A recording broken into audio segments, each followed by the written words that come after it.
আমরা কি আমাদের রুল অফ ল তো তৈরি করতে হবে। আমরা শুধু কনস্টিটিউশনাল ডিবেট গুলো করছি বা জুডিশিয়ারি ডিবেট গুলো, অন্যান্য ইলেকশন কমিশনের ডিবেট গুলো করছি, তো আমাদের পুলিশ ব্যবস্থা কি চাই?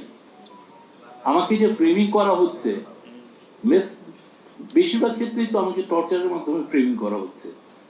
এইগুলো তো আছে। আমি পুলিশের ইনভেস্টিগেশনটা কতটুকু আমি বলতে পারি যে আমি বেটার একটা পুলিশ ইনভেস্টিগেশন হচ্ছে।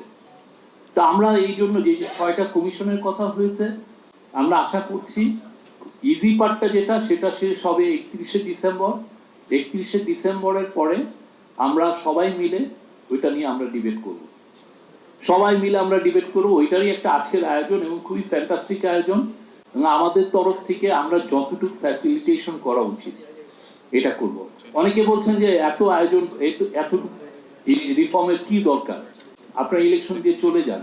কিন্তু সত্যিকার অর্থে কি, আপনি যদি সারা বাংলাদেশটা ঘুরেন, আমি পুরো বাংলাদেশটা মোটামুটি আমার ঘোরা আছে, দেখবেন যে প্রতিটা ওয়ালে ওয়ালে রাষ্ট্র মেরামতের গল্প আছে। প্রতিটা ওয়ালে ওয়ালে লেখা আছে রাষ্ট্রটাকে মেরামত করতে হবে। আমরা যদি রাষ্ট্র মেরামতের কোনো আয়োজন না করে, কিছু না করে আমরা চলে যাই, আমাদেরকে এই জেনারেশন বলবে যে তোমরা আমাদেরকে কাঠগড়ায় দাঁড় করাবে, বলবে যে না আমরা কিছুই করি নাই। যে মঈন আর ফখরুদ্দিনের প্রতি যে মানুষের যে রাগ, মূলত they couldn't deliver a single reform, বরঞ্চ খুব দ্রুত একটা হচপচ করে একটা সলিউশন করে তারা ভেঙে গেছেন।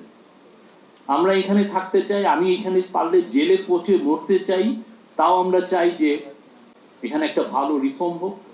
পুরো আমরা যেন টমাস জেফারসনরা যে রিফর্মটা ওই 1976 থেকে 1980 করেছেন, আমরা ওই রকম করি যাতে 200-250 বছর বাংলাদেশ গভর্নমেন্টটা, বাংলাদেশটা টিকে থাকে, বাংলাদেশের পলিটিক্যাল সেটেলমেন্টটা টিকে থাকে। সেটার জন্যই আমরা সবাইকে মানে ডিভোটের জন্য আহ্বান জানাচ্ছি। সবাই যাতে টেক পার্ট করেন, সবাই যেন তাদেরকে কন্ট্রিবিউট করেন। যিনি পুলিশ অফিসার আছেন তারাও যেন বলেন যে না আমরা যা করেছি আমাদের এটা ঠিক হয় না, let's build up our police force.